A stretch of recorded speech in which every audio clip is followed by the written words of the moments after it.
అసలు ఈ ఆర్గనైజేషన్ స్థాపించడానికి ప్రధాన కారణం ఏంటండి? ఆర్గనైజేషన్ స్థాపించిన ప్రధాన కారణం అంటే మీరు ఒక కండక్టర్గా కూడా వర్క్ చేస్తున్నారని, అసలు మీ కుటుంబ నేపథ్యం ఏంటి చెప్పండి? పేదరికం నుంచి పైకి వచ్చామండి. అంటే గవర్నమెంట్ జాబ్ సాధించాలంటే ఈ రోజుల్లో ఆసామాసి విషయం కాదు. కాకపోతే మీరు బస్ కండక్టర్గా వర్క్ చేస్తూ ఉన్నారు కదా, ఆ జాబ్ సాధించడం వెనక ఉన్న కష్టాలు ఏంటి అసలు? మా తల్లిదండ్రుల కష్టం మేము చూసామండి. హాస్టల్లో చదువుకున్నప్పుడు అప్పుడు ఆ రోజు హాస్టల్లో పరిస్థితులు ఎలా ఉండేవి? ఫుడ్లో పురుగులు అవి కూడా ఉండేవి. ఈ ఆర్గనైజేషన్ పెట్టడానికి హాస్టల్లో మీరు పడిన ప్రాబ్లమ్స్కి ఏదైనా లింక్ ఉందా? హాస్టల్లో పడిన ప్రాబ్లమ్స్ కంటే మా నిజ జీవితంలో మేము చూసిన సందర్భాలు చాలా ఎక్కువ ఉన్నాయండి. మా పేరెంట్స్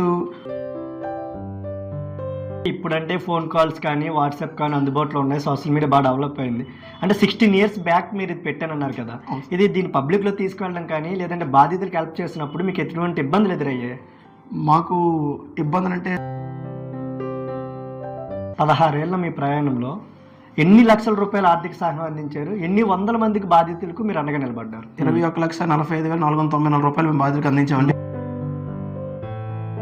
అసలు ఒక బాధితుడు ఇబ్బందులు ఉన్నారని మీరు ఎలా గుర్తిస్తారు? ఈ ఫండ్ ఎలా సేకరిస్తారు? వాళ్ళకి ఎలా ఇస్తారు అది పట్టుకువెళ్ళి? బాధితులు ఎక్కడ ఏ విధంగా ఉన్నారనేది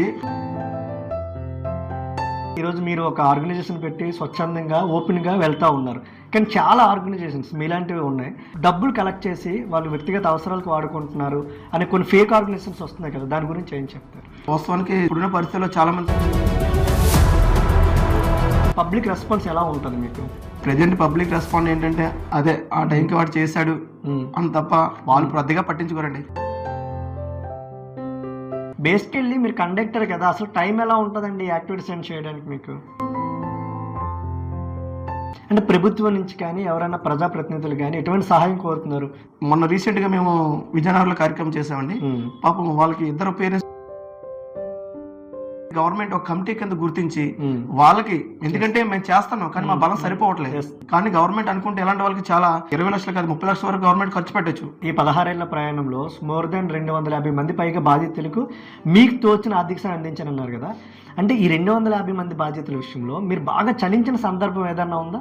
బాగా రీసెంట్ గా చెల్లిన సందర్భం అంటే మొన్న మీరు ఒక థాట్ చెప్పారు, మీ పిల్లల పుట్టినరోజులు చేసుకోవడం కాదు, ఆ పుట్టినరోజు వేడుకలు ఖర్చు పెట్టేది ఒక కొంతమంది పేద పిల్లలకి మంచి జరుగుతుంది అంటారు కదా, ఎటువంటి పిలుపునిస్తారు అటువంటి పేరెంట్స్ అందరికి? బర్త్డేలు కానీ ఏ కార్యక్రమం ఇంటి దగ్గర చేసుకున్న మహాత ఆ రోజుకి తినేసి వదిలేస్తాం, కానీ నిజంగా భోజనాలు దొరకలేని పిల్లలు కూడా చాలా మంది బయట ఉన్నారు.